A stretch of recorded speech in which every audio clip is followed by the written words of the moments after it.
আমার কোটি কোটি দণ্ডবত পরিপাত, কোটি কোটি দণ্ডবত পরিপাত, কোটি কোটি দণ্ডবত পরিপাত। রাত্রি 8টা বেজে গেছে, আর বিশেষ কিছু বলবার নাই। সামনে একটু কীর্তন শোনাবো, আর ওই গীতার মঙ্গলাচরণে একটা শ্লোকের একটু সামান্য কথা শোনাই। একটু ধৈর্য ধরুন। জানি কলিযুগের মানুষের ধৈর্য বড় কম, শ্রবণ শক্তিরও স্বল্পতা, সব জানি। আমার পায়ে বেশি করে বসে থাকবেন, পায়ে ব্যথা, আমার নিজেরই পায়ের ব্যথা। তাই একটু শুনুন, সামান্য আপনি ধৈর্য ধরে কথা দিন, একটু কষ্ট করে শুনুন। গীতার মঙ্গলাচরণে বলেছেন, মুকং করতি বাচালং পঙ্গুং লঙ্ঘয়তে গিরিং যৎকৃপা তমহং বন্দে পরমানন্দ মাধবম। অহং তং পরমানন্দম বন্দে, পরমানন্দ মাধবম বন্দে। অন্যায় করে কি দাঁড়ায়? অহং আমি, তং তাহাকে, পরমানন্দ মাধবম পরমানন্দময় যে মাধব, আমি তাহাকে বন্দনা করি। কেন করি? যৎ কৃপা, যার কৃপা, মুকং করতি বাচালং, যার কৃপা, মুখ মানে বোবাকে বাচাল করে দেয়। পঙ্গু লঙ্ঘয়তে গিরি, পঙ্গুকে গিরি লঙ্ঘন করায়, পঙ্গুকে গিরি লঙ্ঘন করায়। লঙ্ঘয়তে মানে লঙ্ঘন করে নয়, লঙ্ঘন করায়। এমন শক্তি তার কৃপার, গোবিন্দের কৃপার এমন শক্তি যে বোবা যে সে বাচাল হয়ে যায়, খোঁড়া যে সে গিরি টপকায়। এখন এই দুটো দেখতে হবে বাস্তবে আছে কিনা। দেখুন, আমাদের মুখ যে বাচাল হয় তার প্রমাণ আমরা শ্রীমদ্ ভাগবতেই পেয়েছি। ধ্রুব যখন তপস্যা করতে গেল, তখন ধ্রুবের বয়স কত বলেন নাকি? 5 বছর বয়স। 5 বছর বয়সে স্কুলে যায় ছেলে, পাঠশালায় যায়। আপনি তো 6 বছর আগে ভর্তি পারে না, তখনও 5 বছরে পড়াশোনা হতো না, আর দেরিতে হতো। তাহলে 5 বছরে ধ্রুব তো কোথাও পড়তে যায় নাই, মায়ের কথা শুনে সে মধু বনে, বৃন্দাবনে মধু বনে বসে তপস্যা করেছে। যখন কৃষ্ণ দর্শন তার হলো, তখন তার অন্তরে একটা আকাঙ্ক্ষা জাগলো, আহা এমন সুন্দর কৃষ্ণ, শঙ্খচক্র গদা পদ্ম ধারণ করে আমার নয়নের সমক্ষে দাঁড়িয়েছে। ইচ্ছে হলো, আহা ব্রহ্মা স্তব করে, মহাদেব স্তব করে, ইন্দ্র স্তব করে, বরুণ স্তব করে, 49 বায়ু স্তব করে, আমি একটু স্তব করতে পারবো না? খুব ইচ্ছা, কিন্তু লেখাপড়া জানে না। স্তবটা করতে গেলে স্তবের ভাষা চাই তো, মুক্ত ভাষাই তো। গোবিন্দের ইচ্ছায় কি না হয়। গোবিন্দ অন্তর্যামী তো, ভিতরেও ছিলেন, বাইরে এসেছেন। কি করলেন তখন? নারায়ণ হাতে শঙ্খটাকে, শঙ্খটা কিসের প্রতীক বলুন দেখিনি? নাদ ব্রহ্মের প্রতীক, যা হতে সমস্ত বৈদিক শাস্ত্র, সমস্ত বেদ আবির্ভূত হয়েছে। যস্য নিঃশ্বসিতং বেদা, নাদ ব্রহ্ম। ধ্রুবের গণ্ডদেশে ঠিকিয়ে দিলেন। যেই গণ্ডদেশে ঠিকিয়ে দিয়েছেন না, তখন ধ্রুবের মুখ থেকে অপূর্ব স্তব বার হয়েছে। হরিভক্তি সুধোদয় এবং শ্রীমদ্ ভাগবতে এই স্তব আছে, বিশাল স্তব। বলছেন, ধ্রুব তুমি বরং বিলিস্য, বর চাও। আমি তো বর দেওয়ার জন্য এসেছি। 5 বছরের ছেলে, কত কষ্ট করেছ। আমি তো ক্লেশ নাশন বলে আমাকে স্তব করেছ। তুমি আমাকে, আমি তোমাকে বর দিয়েছি, বর নাও। গোবিন্দ দর্শন করে আর তো বর নেওয়ার ইচ্ছা নেই। কি বলছেন?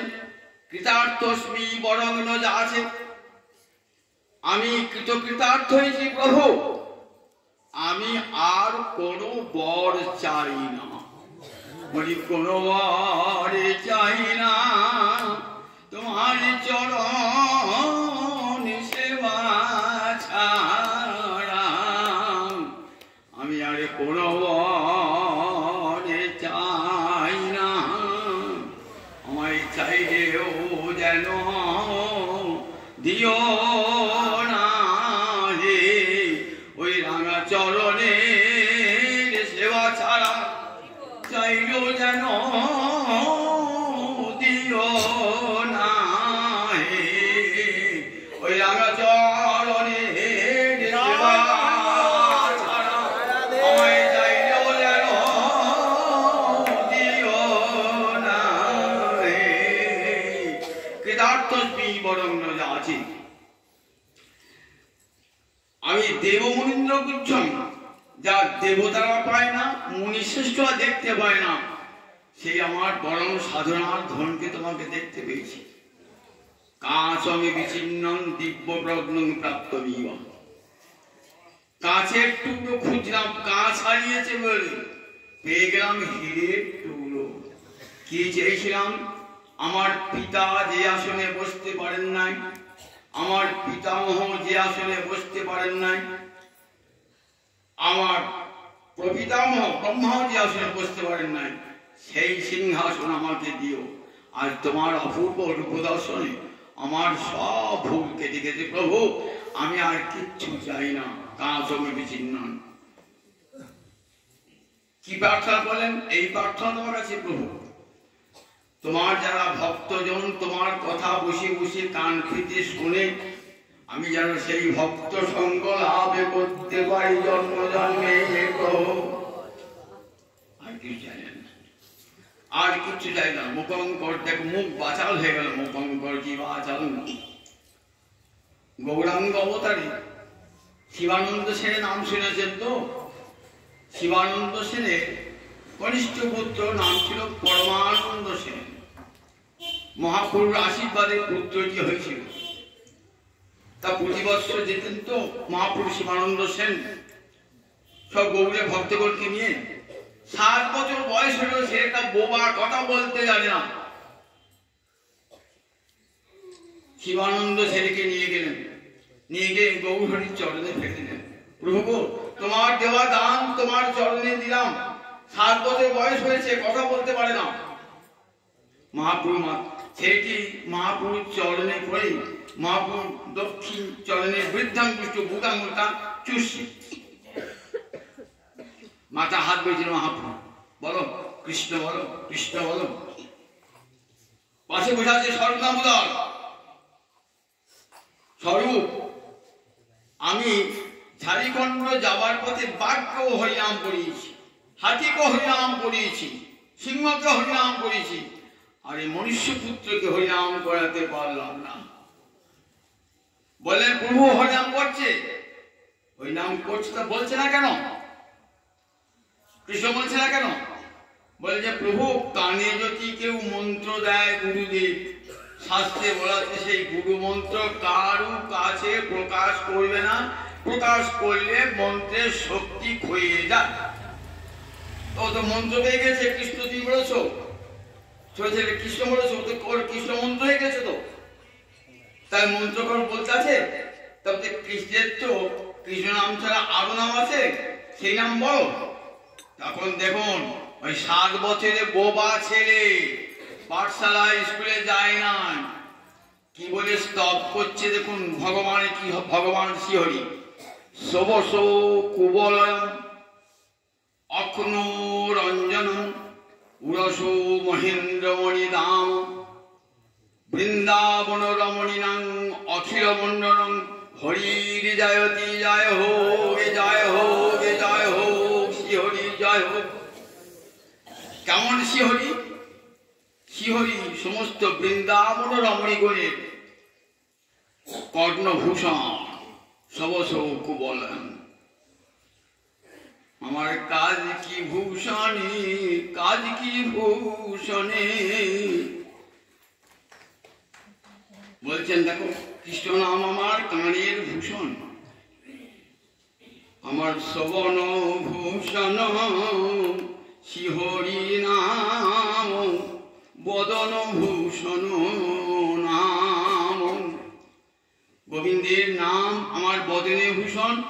গোবিন্দের নাম আমার কর্ণের ভূষণ। মেয়েরা কানটিকে অলঙ্কৃত করবার জন্য কি পরে? কানে কুণ্ডল পরে। তো বুঝে গোপীরা কি করতেন? কুবলয়, কুবলে মানে নীলপদ্ম, নীলপদ্ম করে নীলপদ্মের কুড়ি দুলের মতো করতেন। বলতে আর চাই না, ওই গোবিন্দই আমাদের নীলপদ্ম, কর্ণের নীলপদ্ম। শ্রবণ ভূষণ শ্যাম নাম, শ্রবণ ভূষণ আমাদের কৃষ্ণ নাম। কাজ কি ভূষণে, কাজ কি ভূষণে, সবস কুবলয়ম অক্ষণ রঞ্জনম। মেয়েরা চোখে কাজল করে কি জন্য? অক্ষণ মানে দুই চক্ষে, অঞ্জন মানে কাজল, কাজল করে কেন? চক্ষুটাকে সুন্দর করবার জন্য। বলছেন আমাদের চক্ষু সার্থক কখন হয়? কৃষ্ণ দর্শনে। আমাদের চক্ষু নয়ন ভূষণ শ্যাম দর্শন বদন ভূষণ নামে। আমাদের নয়ন ভূষণ শ্যাম দর্শন বদন ভূষণ নামে। সবস কুবলম অগ্ন রঞ্জন উড়স, উড় মানে বক্ষ, মহেন্দ্র বনিদাম মুক্তার হাট। রমণীদের বক্ষে তোলে, বক্ষের অলঙ্কার। বলে আমাদের বক্ষে অলঙ্কার, গোপীদের বক্ষের অলঙ্কার কে? না গোবিন্দ হল গোপীদের বক্ষের অলঙ্কার। সেই বৃন্দাবন রমণী বলে অখিল মন্ডলম অখিল ভূষণ, সেই গোবিন্দের জয় হোক, জয় হোক, সেই হরি জয় হোক, জয় হোক। আর পঙ্গু লঙ্ঘন, পঙ্গু খোড়া গিরি লঙ্ঘন করে, করায় পঙ্গুকে গিরি লঙ্ঘন করায়। ভক্তমালে একটি ভক্তের বর্ণনা আছে, যার নামটা আমার এখন মনে পড়ছে না। দুটো পা জন্ম থেকেই জোড়া, দুটো পা জন্ম থেকেই জোড়া। একটা বড় হয়েছে, মায়ের কাছে শুনেছে জগন্নাথের কথা। উড়িষ্যার পুরীর থেকে অনেকটা প্রায় 200-300 মাইল দূরে বাড়ি। খুব ইচ্ছা, সবাই যায় জগন্নাথ দর্শন করতে, আমিও যাবো বড় হয়ে জগন্নাথ দর্শন করতে। কি করে যাবি? তো বাংলায় তো জগন্নাথ দর্শন করতে যাবি। ও অন্তরে আকুলতা, সবাই যায়, আমি জগন্নাথ দর্শন করবো না? মনে মনে জগন্নাথকে খুব ভালোবাসে, জগন্নাথের বর্ণনা শুনেছে তো খুব ভালোবাসে। মাকে বলছি, মা আমি জগন্নাথ দর্শন যাবো। কি করে যাবি বাবা? ভগবান থেকে চরণ পাওয়া যায় না তো, কখনো যাবি? আমি যাবো, এমনি করি। শুনবে না, একটু বড় হয়েছে তো। এই বছর আমাকে 2-4 টাকা দাও আর কিছু খাবার দাও, আমি জগন্নাথ যাবো। যাচ্ছে জগন্নাথ, কার কথা শুনবে না। গ্রামে সবাই বলছে যাবি, যেতে পারবি না, যেতে পারবি না। যাবো, আমি যাবো, জগন্নাথ আমাকে ডাকছে, আমি জগন্নাথে যাবো। জগন্নাথে অন্তরে প্রবল আকাঙ্ক্ষা জগন্নাথ দর্শনের জন্য। দুটো পা জোড়া তো, যাচ্ছে কোন রকমে হাত দিয়ে ছেঁচড়ে যাচ্ছে। দিনের পর দিন চলেছে, তরকারি ট্রেন বাস তার কিছুই নাই, হেঁটে দিয়ে যেতে হবে। পা না হাঁটি করে যাচ্ছে, যেতে যেতে যেতে একদিন গেল, 2 দিন গেল। যেটুকু আমার আহার ছিল প্রায় শেষ হয়ে এলো। এমনি করে 8 দিন 10 দিন কেটে গেছে। অনেকে মাঝে মাঝে অসুস্থ হয়ে পড়ছে, দুটো হাত পা রক্ত ভারে ছিঁচড়ে গেছে। তথাপি জগন্নাথ দর্শন করবো। হে জগন্নাথ আমাকে দেখা দাও, জগন্নাথ স্বামী নয়ন পথগামী ভব তুমি, জগন্নাথ স্বামী নয়ন পথগামী ভব তুমি। জগন্নাথকে দর্শন করলে অন্তরে এত আকুলতা, সবাই অবাক হচ্ছে, কেউ হাসাহাসি করছে। দেখো তিনি, ওর মনের স্বাদ দেখো, বামন হয়ে চাঁদ ধরবার ইচ্ছা। জগন্নাথকে প্রসাদ নেই, জগন্নাথকে এখনো কদ্দু চক্ষু সময় দিয়ে জগন্নাথ, সে কিন্তু ওই অবস্থা কি, রক্ত বার হচ্ছে, পেটে কোনাকে শুয়ে পড়ছে, আবার ডাকছে। যেতে যেতে একবার জগন্নাথের কাছাকাছি অনেকটা দূরে একটা বনে এসে হাজির। অসুস্থ হয়ে পড়েছে, আর পারছে না, যাওয়ার ক্ষমতা নাই।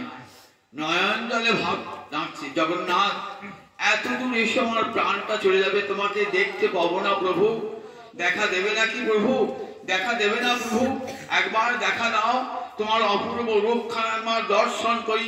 সেই ভুজে সভ্যে বেনু শিরোশেষে কি বুচ্ছং কোটি তটে দুকুলং নেত্রান্তে সহচর কটাক্ষঞ্চ বিদধতে সদা শিবদি বৃন্দাবন বসতি গিলা পরিচয় জগন্নাথ স্বামী নয়ন পথগামী ভবতু মে।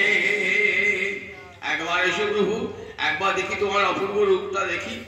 নয়ন জল ভাটি আত্মা কেটেছে, দেখছেন রাত শেষ আসছে, সেই বনের মাঝে জগন্নাথ এসে দাঁড়িয়েছেন, এসে জগন্নাথ দাঁড়িয়েছেন, বলরাম জগন্নাথ সুভদ্রাহীন আছে বনের মধ্যে। ভক্ত যখন সাধনার চরম সীমায় পৌঁছে বলে প্রভু আর তোমাকে আমি দেখতে পাইলাম না প্রভু, আমার সাধনার ক্ষমতা নাই তোমাকে দেখায় প্রভু, তোমার চরণে পুরোই নাম করে প্রভু দেখা দিলে না প্রভু, দেখা দিলে না প্রভু, দেখা দিলে না প্রভু। আর ভগবান থাকতে পারে? ভগবানের আসন টলে ওঠে। শাস্ত্রে কি বলেছে? সাধনায় যখন সাধকের চরম উৎকণ্ঠা, তখনই ভগবানের করুণা নেমে আসে। সাধকের উৎকণ্ঠা আর ভগবানের করুণার মিলন হয় মাঝ পথে ভগবানের। জগন্নাথ এসে হাজির, দর্শন করলেন। আজও সেই উড়িষ্যার পাশে বন আছে যেখানে বলরাম জগন্নাথ সুভদ্রার মন্দির। দর্শন করি কৃতকৃতার্থ হয়েছেন তো? কৃতকৃতার্থ দেখা তো দিলে প্রভু, আমি তোমার মন্দির করে যেতে পারলাম না, কেউ তো বিশ্বাস করবে না আমি জগন্নাথ দর্শন করতে গেছিলাম, করবে না? এই দেখ মাথায় হাত ঘুরিয়ে দেন জগন্নাথ, কোথায় কোথায় দুপা সমান সাধারণ মানুষ, স্বাভাবিক মানুষের মতন দুটি চরণ হয়ে গেল যেমনকার মানুষ। শক্তি দান করলেন, অপূর্ব শক্তি দান করলেন, অপূর্ব রূপ দান করলেন ভগবানের কৃপার পরশে। লোকে ভাবছে গেল জোড়া পা নিয়ে এলো কেমন সুন্দর মানুষের চরণ নিয়ে এলো, বাড়ি এলো, বলেন কোথায় যাবো? জগন্নাথ দর্শন হয়েছে আমার, চলো। গ্রামের লোকেরা এসেছেন, সে পাশের গ্রামে সব লোকেরা দেখছেন জগন্নাথ, পুরীর জগন্নাথ এসে হাজির হয়েছেন পুরী থেকে অনেক দূরে এক গ্রামেতে। ওই ঘোড়াকে দেখা দর্শন করাবার দেখা দেওয়ার জন্য এসেছেন। আজও সেখানে সেই জগন্নাথের মূর্তি আছে। তাই বঙ্গমঙ্গলং হয়তে গিরিম যৎ কৃপা তমাং মন্দির পরমানন্দ মাধবম। যার কৃপা বোবাকে বাঁচাল করে, ঘোড়াকে গিরি টপ্পায়, সেই সেই গোবিন্দ পরমানন্দ মাধবকে আমি বন্দনা করি। তারই কথা আজ শুনছেন। কটি দিন ধরে, 6টি দিন হলো, আর 3টি দিন একটু ধৈর্য ধরে শ্রবণ করুন গীতার কথা। আমার পরম পুত্রপম আমাদের কৃষ্ণদাস ভক্ত একটি কলেজের অধ্যাপক কত সুন্দর করে বললেন আপনাদের গীতার 11 অধ্যায়ের কথা। 11 অধ্যায়ের কথা খুব বিরাট বিস্তৃত, তো সব বলাও যাবে না। আর আজকে দিনে আমি আমি আমি আগামী দিন গীতা আলোচনা করবো, আজকে তো সময় হবে না। আজকে এই বলি আপনি শেষ করি। একটা গল্প শুনে, প্রতিদিন একটা গল্প শুনতে আর ভালোবাসেন তো, একটা গল্প শুনিয়ে দিই, ভগবান বিষয়ে একটা গল্প শুনিয়ে দেয়। তা ধরুন সংসার তো সবারই আছে, সংসারে তো পাওনা কিছুই নাই, সংসারে কেবল দাও, পাওনা কিছুই নেই, সংসারে পাওনা কিছু থাকে না। বাপ মারা ছেলে মানুষ করে, ছেলে যেই বড় হয় তখন কি হয়, বউ আসে ঘরে, তখন তখন আর অন্যরকম ছেলেদের মুক্তি হয়ে যায়। তখন কি করে, বাপ মা তখন পর হয়ে যায়, পরে চলে যাও বৃদ্ধাশ্রমে, চলে যাও দিয়ে আসি, বৃদ্ধাশ্রমে দিয়ে আসি, আর তেমন দেখভাল করে না।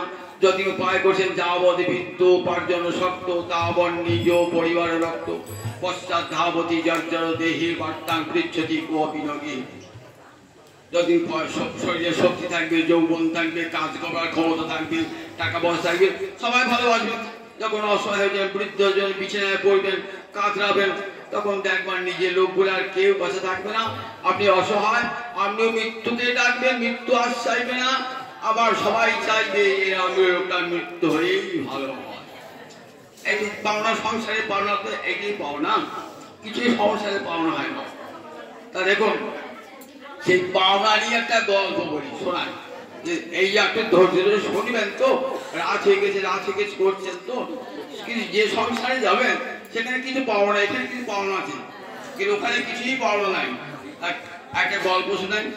একটা লোক চোর, সে টাকা চুরি করতে পারে, একদিন কিছু চুরি করতে একটা ঘোড়া সালে ঢুকেছে, ঢুকে একটা লোকের ঘোড়া চুরি করেছে।